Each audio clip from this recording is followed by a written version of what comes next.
తాకట్లో ఉన్న మీ బంగారాన్ని విడిపించి ఆ రోజు ఆన్లైన్ రేటుకి కొంటాం. Sharma gold company. నమస్తే, వెల్కమ్ టు సుమన్ టీవీ. నేను పద్మిని. ప్రస్తుతంతో పాటు ప్రముఖ ఆధ్యాత్మికవేత్త, శ్రీదేవి శ్రీ విద్యాపీఠం వ్యవస్థాపకులు, శ్రీ లక్ష్మీ గణపతి ఆలయం నిర్వాహకులు, స్వర్ణ దేవాలయం నిర్మాణ సంకల్పకర్త, శ్రీ విద్య ఉపాసకులు, బ్రహ్మశ్రీ తేరాల సుబ్రహ్మణ్య శాస్త్రి గారు మనతో పాటు ఉన్నారు. మాట్లాడదాం. నమస్కారం అండి. నమస్తే తల్లి. ఎలా ఉన్నారండి? చాలా హ్యాపీ అమ్మా, సంతోషం. ఆర్థిక బాధలు అని చెప్పేవాళ్ళు మనం లాస్ట్ వీడియోలో కూడా మనం మాట్లాడుకున్నామండి. ఆర్థిక బాధలు ఉన్నాయి అని చెప్పేవాళ్ళు చాలా మంది ఎప్పటికప్పుడు వాళ్ళు ఉంటూనే ఉన్నారు. అయితే ఏమిటి కారణం అవుతున్న ఈ ఆర్థిక బాధలకి అనేది ఒకసారి తెలుసుకోవాలనుకుంటున్నాను. ఎందుకంటే అంతకుముందు మేము బాగానే ఉన్నామండి, మాకు నరఘోష అనేది ఖచ్చితంగా ఉంది, మమ్మల్ని చూసి ఏడుస్తున్నారు అని కంప్లైంట్ చేసేవాళ్ళు ఉంటారు. ఈ నరఘోష కానీ లేకపోతే ప్రయోగాలు జరిగాయండి మా మీద అని చెప్పేవాళ్ళు కూడా ఉంటారు. ఈ ప్రయోగాలు చేయటం వల్ల కూడా ఆర్థిక బాధలు ఏమైనా వస్తాయండి? దానికి దీనికి సంబంధం ఉందా? తప్పకుండా ఉంటుందమ్మా. ఈ మనిషి జీవితంలో ఎలాంటి సమస్యలు అయినప్పటికీ కూడా, ఎటువంటి సమస్య అయినా కూడా అది సమస్యే. ఆ సమస్యను అధిగమించడానికి ఎప్పటికప్పుడు మానవుడు తన ప్రయత్నం తాను చేస్తూ ఉంటాడు. అది తప్పదుగా ప్రయత్నం, అది జరిగి తీరుతుంది. వీటన్నిటి వెనకాతలు ఏదైనా అతీతమైన శక్తులు ఉంటాయా? అసలు ఈ అతీతమైన శక్తులు మానవుడి పైన ప్రభావాన్ని ఏ విధంగా చూపిస్తాయి? ఈ అతీతమైన శక్తులు ఎక్కడి నుండి ఉద్భవించాయి? అసలు వాటిని చేతబడని, లేకపోతే నానా రకాల పేరుతో మనం పిలుస్తూ ఉంటాం, నరఘోష, ఇతరత్ర అంశాలు.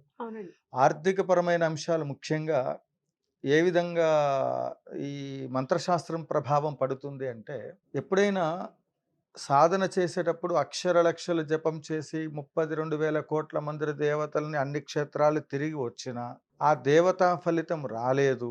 చేయవలసిన పూజలు పునస్కారాలు ఎన్నో చేస్తూనే ఉన్నాము. ఎవరు ఏది చెబితే అది రెమెడీ, రోజుకొక రెమెడీ. ఇంకొంతమంది అంటారు, స్వామీజీ ఈ ప్రపంచంలో ఉన్న సిద్ధాంతులు అందరు చెప్పినవన్నీ కూడా చేస్తూనే ఉన్నాము, చాలా మందితో జాతకాలు చూపిస్తున్నాము, ఒక్కొక్కళ్ళు ఒక్కొక్క రకంగా చెప్తూ ఉన్నారు. కానీ ఈ ఫైనాన్షియల్గా ఉండబడేటువంటి ప్రాబ్లమ్స్ అసలు క్లియరెన్స్ అవ్వడానికి అసలు మార్గాలు ఉన్నాయా లేవా, మా జీవితాలు ఇంతేనా అనుకునేటువంటి వాళ్ళు చాలా మంది బాధపడుతూ, ఇంకొంతమంది అయితే మనం చేసిన వీడియో చూసి, స్వామి అసలు మేము ఇంకా చనిపోవాలని అనుకున్న పరిస్థితుల్లో మీ వీడియో చూసి మాకు కొంత ఊరట కలిగింది. తద్వారా మీరు ఏదైనా శాశ్వత పరిష్కార మార్గాన్ని చూపించండి, ఏదైనా తెలియచేయండి అని చెప్తే, అందరికి ఒకే విషయాన్ని నేను వాళ్ళకి ఫోన్ చేసిన వాళ్ళందరికీ కూడా మీకు గోత్రాలు పంపించండి, నేను దానికి తగ్గినట్లుగా యాగంలో సంకల్పం చేస్తానని చెప్పాను. మనం అంశంలోకి వస్తే, ఒక వ్యక్తి జీవితంలో జరిగినటువంటి ఒక నిజమైనటువంటి ఒక సంఘటనలు అక్కడక్కడ నాకు 20 సంవత్సరాల్లో నాకు కలిగిన అనుభవాలను నేను చూసిన పిమ్మట ప్రాబ్లమ్స్ ఎక్కడ వస్తున్నాయంటే, ఎక్కువగా భగవంతుడికి పూజ చేసేటువంటి వాళ్ళకే ఎక్కువగా వస్తున్నాయి. అది వాస్తవము అనే దానిపైన కూడా మనం ఒక వీడియోని చేసాము, దాంట్లో కొంత క్లారిటీ ఇచ్చాము. ఈ సాధన దైవికమైన శక్తులా ఇంకొకటని ఆలోచన చేస్తే, మొట్టమొదటిసారిగా ఈ ఆర్థికపరమైనటువంటి ఒక అంశాలు, వాటికి సంబంధించినవి క్లియరెన్స్ అవ్వాలి అంటే, అది చెప్పడానికి కూడా ఆ మార్గాలు అందరు చెప్పి చెప్పి చెప్పి విసుగుబుట్టి అసలు సక్సెస్ఫుల్ అవ్వలేని పరిస్థితుల్లో ఇప్పుడు నేను చెప్పబోయేటువంటి ఒక మాట, మీరు అందరూ కూడా శాశ్వతమైనటువంటి ఒక పరిష్కారంలోకి రావాలి అంటే ఫస్ట్ మీకున్నటువంటి ఒక ప్రయోగ దోషాలు ఏ స్థాయిలో ఉన్నాయి అనేటువంటిది చూసుకోండి. అసలు ఉన్నాయో లేదో తెలుసుకునే మార్గం ఉంటుంది. తప్పకుండా ఉంటుంది. ఎలా అండి? ఏం చేయమంటారు? ఇప్పుడు దశమహావిద్య యాగం చేసినప్పుడు ప్రతి ఒక్కళ్ళకి కూడా కలశ స్థాపన చేస్తాం. గురువు గారు ఫ్రీగా చేయండి అన్నప్పుడు, ఆ గోత్రనామార్చన చేసినప్పుడు వాళ్ళకి ఇంకా మేము పూజా ద్రవ్యాలు అందరిచ్చిన దాంట్లో సామూహికంగా గోత్రనామాలు చెప్పేటప్పుడు తెలియదు. ప్రత్యేకంగా కలశ స్థాపన చేస్తాం మనం.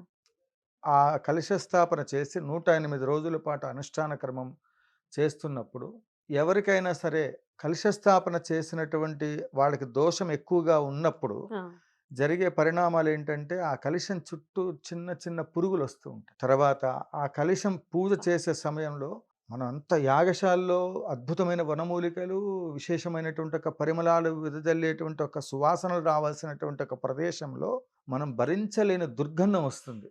అంటే ఆ మనిషి బ్రతికున్నా చనిపోయినట్లుగా పడ్డ ఒక కుళ్ళిపోయినటువంటి ఒక భయంకరమైనటువంటి ఒక వాసన అసలు భరించలేమన్నమాట. ఆ స్థాయిలో వస్తుంది అనుకుంటాను. యాగశాలలో ఏమన్నా ఇది ఎలకలు అట్లాంటివి ఏమన్నా దూరి వాటి కింద వీటి కింద ఏమన్నా స్మెల్ వస్తుందా అని చూస్తే, వాటిని కదిలించినప్పుడు ఒకవేళ బియ్యం పోస్తే ముక్క వాసన వస్తుంది, కానీ అట్లా దుర్గంధం రాదు.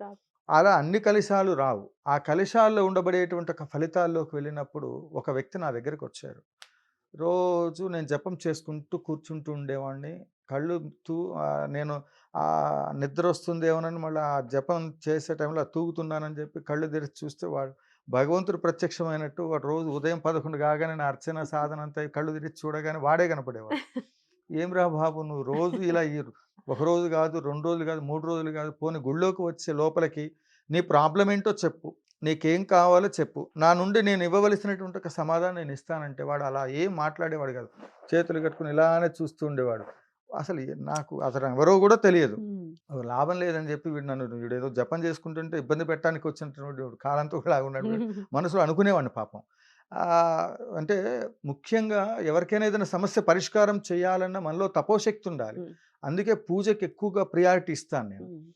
సరే ఇక్కడ కాదు లాభం లేదని ఇంటికెళ్ళి జపం చేసుకునేవాడిని. ఇక్కడ గురువుగారు లేడని తెలిసి వాడు అడ్రస్ ఎత్తుక్కుని ఇంటికి వచ్చేవాడు. ఇక లాభం లేదని నేను ఇంటి పైకి ఎక్కి సెకండ్ ఫ్లోర్లో కూర్చొని జపం చేసుకు వీడు అలా డైరెక్ట్గా వచ్చేసాడు. వచ్చి బాబు నీకు దండం పెడతా, నువ్వు మౌనంగా చెప్పురా నాయన, నువ్వు మాట్లాడు ముందు నీ ప్రాబ్లం ఏంటో చెప్పనేవాడిని. అయితే గురువుగారు నేను మీ గురించి విన్నాను, మీరు నాకు సమస్యకు పరిష్కారం తెలియచేయాలంటే సరే అని చెప్పిన తర్వాత మీ కుటుంబ సభ్యులు మీ వాళ్ళందరినీ తీసుకొని రా, యథార్థంగా శాస్త్ర ప్రకారంగా మా పూర్వీకులు చెప్పిన శాస్త్ర ప్రామాణిక గ్రంథాలను అనుసరించి తాళపత్ర గ్రంథాల్లో ఏ విధమైనటువంటి ఫలితాలు వస్తాయో ఆ విధంగా నేను జాతక ఫలితాలు నీకు తెలియచేస్తాను. అందువల్ల నువ్వు ఒక్కడు వస్తేనో లేదు, కాలర్స్ కూడా ఎవరైనా ఇండివిజువల్గా కాల్ చేస్తూ ఉంటారు కుటుంబ సభ్యులకు తెలియకుండా, అవి నేను యాక్సెప్ట్ చేయను, 100% చేయను. నీ కుటుంబ సభ్యులు అందరి సమక్షంలో పిల్లలు చేసినా నేను మాట్లాడను, ఎవరు చేసినా వాళ్ళ సమస్య ఏంటో పెద్దలు సమిష్టిగా కుటుంబ సభ్యులందరూ కలిసి నిర్ణయం తీసుకుని మీరు నాకు డబ్బులు వేయండి. అది కూడా పూజా ద్రవ్యాల నిమిత్తమే, గురుదక్షిణ ఏమక్కర్లా. మీరు సక్సెస్ అయ్యి అన్ని రకాలకు కూడా సంతోషంగా ఉంటే ఇలా ఆధ్యాత్మికంగా అన్నదానమో దేవాలయ నిర్మాణమో ఇంకొకటో చేయడానికి వాటిని ఉపయోగిస్తా.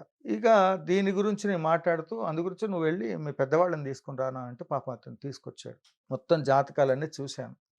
చూసిన తర్వాత సాయంత్రము 6:30-7 గంటల సమయంలో వచ్చాడు. కార్తీక మాసము. వాళ్ళ అబ్బాయి ఒక నక్షత్రంలో పుట్టాడు, అదే నక్షత్రంలో తండ్రి పుట్టాడు. ఇద్దరిది జ్యేష్ఠ నక్షత్రము. గోదానం చేసుకోవాలని చెప్పాను.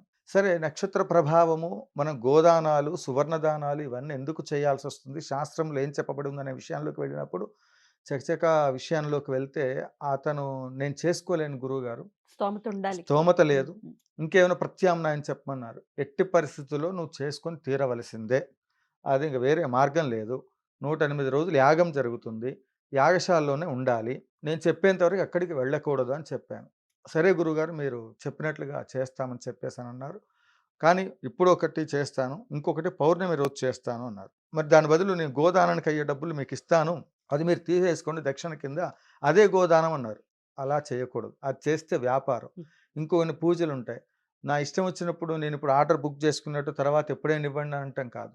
కొన్ని పూజలు పూర్వజన్మ కృత ఫలితం వల్ల భగవంతుడు ప్రేరణ తెచ్చి పలానా వాళ్ళ దగ్గరికి వెళ్ళను అన్నప్పుడు నేను ఎంత బిజీలో ఉన్న వాళ్ళ జాతకాలు ఎందుకు చూస్తానంటే ఆ నిమిషం వాళ్ళకి చేయవలసిన న్యాయం ఏమైనా దొరుకుతుందేమో, ఉపాసన మార్గం ద్వారా వాళ్ళని ఏమైనా మనం కాపాడగలుగుతామన్న ఉద్దేశంతో జాతకాలు రాసినా కూడా ఫ్రీ సర్వీసే.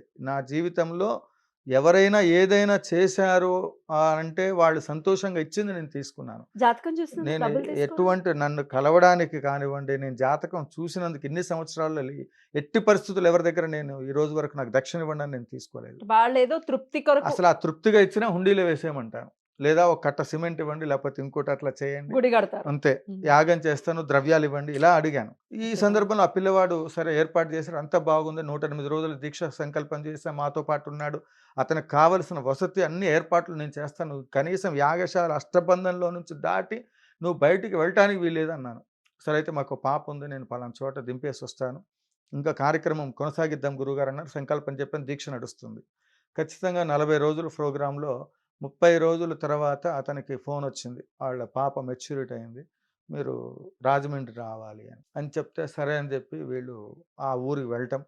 తర్వాత కాలక్రమంలో తెలియకుండా, అంటే అష్టబంధంలో ఆ పూజలో అంటే దాటి వెళ్ళవద్దు, మీకు ఆ పూజా కార్యక్రమాలు అన్నీ అయినా కూడా అంటే వాళ్ళు పాప అన్నిటికీ సిద్ధపడి అక్కడ ఉన్నారు, కానీ విధిలిఖితం అనేటువంటిది ఒకటి ఉంటుంది. దాన్ని సీతమ్మవారు గనక లక్ష్మణ రేఖ దాటే విధంగా ఎట్లయితే ప్రయత్నం చేస్తామో, వాళ్ళు అంత దీక్షగా, అంత సంకల్పం చేసి చేస్తున్న క్రతువులో విధి ఆడిన నాటకంలో మరి ఇప్పుడు ఆ తల్లిదండ్రులు బయటకు వెళ్ళక తప్పదు కదా! మరి కూతురు ప్రోగ్రామ్ ఆ! అని ఓహ్! ఇద్దరు భార్యాభర్తలు ఇరువురు భార్యాభర్తలు ఉన్నారా? ఫ్యామిలీ అక్కడే ఉన్నారు. హ్మ్. ఇంకా అదే టైంలో అది రావటము, వీళ్ళు అక్కడికి వెళ్ళిన తర్వాత బయటికి వెళ్ళిపోయారు. హోమం కంటిన్యూ అవుతా ఉంది. 40 రోజులైంది, 50 రోజులవుతుంది దీక్ష. వెళ్ళిన వాళ్ళు రావట్లేదు. ఈ కలశం దగ్గర వీళ్ళ కలశం ఏదైతే ఉందో అది కుళ్ళిపోయి దుర్గంధం వచ్చి నానా గందరగోళంగా మారిపోయింది. ఇంకా పూర్ణాహుతి చేయాలి, వీళ్ళసలు రావట్లేదని చెప్పేసానని చెప్పి నేను ఫోన్ చేస్తే ఆ పాప ఏడుస్తూ నా భర్త చనిపోయారు గురువుగారు. అంటే ఏంటి ప్రాబ్లమ్ అని చెప్పేసానని ఆలోచన చేస్తే గ్రహ దోషాలనుకోవచ్చు. అది చెప్తుంటే ఆ షవరింగ్ నాకిప్పటికి అంత ఘోరంగా అనిపించింది. ప్రాబ్లమ్ ఏంటంటే అమ్మా, చెప్పినటువంటి ఒక జాతక ఫలితాల్లో ఏవైతే ఉన్నాయో, ఏవైతే జరగకూడదని నేను ఊహించి వాటన్నిటికి చెప్తున్నా. అందుకే చేతులు గాలిన తర్వాత ఆకులు పట్టుకున్నట్లుగా జాతక భాగములో చెప్పినవి చెప్పినట్లు పుట్టగానే భగవంతుడికి జాతక భాగం అనేటువంటిది మనకు శాస్త్రం పిచ్చోళ్ళే ఇచ్చారా? వాటన్నిటిని పుట్టగానే ఇవన్నిటిని కూడా ఏమేమి చెప్పారో వాటన్నిటిని మనం పాటించి తీరాలి. అవి మనం ఆచరించలేం. దాన్ని తీరా ఒక పీక్ స్టేజ్‌లోకి వెళ్ళి దోషం మొత్తం పూర్తి స్థాయిలోకొచ్చిన తర్వాత వచ్చి మన దగ్గరకొచ్చి నిలబడ్డప్పుడు వాటికి చేయవలసిన టైం చేస్తున్న సమయంలో అవి మన చేయి దాటిపోతూ ఉంటుంది. అందువల్ల ఈ ఆర్థికపరమైన అంశాల గురించి వాళ్ళు మన దగ్గరకొస్తే వాళ్ళ జీవితంలో జరగబోయే ఇబ్బందులు ఈ విధంగా మనకి కనిపిస్తా ఉన్నాయి. హ్మ్. కాబట్టి అది ప్రయోగ దోషాలా? అసలు ఎందుకిట్లా జరిగింది? ఏంటని చెప్తే వాళ్ళు ఎవరికైనా ఏదైనా దిష్టి తీసినప్పుడు కావచ్చు, లేకపోతే ఇతరత్రా హోమాలు చేసేటప్పుడు మనకు తెలియకుండా చిన్నప్పుడు గురువారం కానివ్వండి, అమావాస్య కానివ్వండి, పౌర్ణమి కానివ్వండి, ఇలాంటి అక్కడిదాకెందుకు సూర్యాస్తం అయిన తర్వాత మనం బయటికి వెళ్ళొస్తే కాళ్ళు కడుక్కొని ఇంటికి రావటము, ప్రతి ఇంట్లో కూడా తులసి చెట్టు ఉండటము, ఇట్లాంటివి కొన్ని కొన్ని రకాల నియమాల్ని పాటిస్తూ ఉండేవాళ్ళు. హ్మ్. ఇవాళ ప్రస్తుత కాలంలో ఇవేవీ లేవు. అర్ధరాత్రి, అపరాత్రి మనం తిరుగుతూ ఉన్నాం. ఈ విధంగా మనకు తెలియకుండా కొన్ని అలాంటి దుష్ట శక్తులనేటువంటిది మనకు తెలియకుండా ఆవహించినప్పుడు, దైవశక్తి కంటే ముందు దుష్టశక్తి ప్రభావం ఎక్కువగా ఉంటుంది. మరైతే ఇన్ని రోజులు తపస్సు చేశారు గదండీ! ఆ 40 రోజులు తపస్సు చేసినప్పుడు అక్కడ అతను మంచిగా ఉండి తీరాలి గదా! ఎందుకు అతనికి ఆ ప్రాబ్లమ్ వచ్చిందంటే, అందుకే చెప్తున్నాము. ముందుగా జాగ్రత్తలు తీసుకొని, శాస్త్ర ప్రామాణిక గ్రంథాలను అనుసరించి, శాస్త్రంలో ఉండబడేటువంటి వాటన్నిటిని కరెక్ట్‌గా చూసినా గూడా మరి ప్రాబ్లమ్ రాదా అంటే, అది జాతక భాగంలో ఆయుష్‌కి మార్కండేయ మహర్షే మనకి మార్కండేయుడు ఏ విధంగా ఆయుష్‌ని పొందాడు? అవునండి. అట్లనే మా మామయ్య గారిది ఉదాహరణ గూడా చెప్పాను. డాక్టర్లు ఇంక వల్ల కాదన్న ఆ! కేసులు గూడా సక్సెస్ అయినాయి. ఆ! సరైన సమయంలో స్పందించాలంటాను నేను. హ్మ్. పీకల మీదకొచ్చేసిన తర్వాత సమస్యలు అంటే వాళ్ళకి అప్పటికప్పుడు తెలుస్తుంది కదా! అంటే ఎన్ని కష్టాలొచ్చినా సరే సీతమ్మవారు అంతటి వాళ్ళే లవకుశలో మనం వాల్మీకి మహర్షి సంబంధించి లలితా సహస్రనామాన్ని పూజ చేయమని చెప్తే మధ్యలో వెళ్ళిపోతుంది. తర్వాతొచ్చే పరిస్థితులన్నీ గూడా మనం గమనించాం. కాబట్టి ఎవరికైనా సరే ఈ ఆర్థికపరమైన అంశాలలో ఒకదాని కోసం వెళ్తే అనేక రకాల కోణాల్లో జాతకాన్ని పరిశీలించాలి. జాతక భాగం మొత్తం కూడా ఒక్క వ్యక్తిది చూస్తే తెలియదమ్మా. హ్మ్.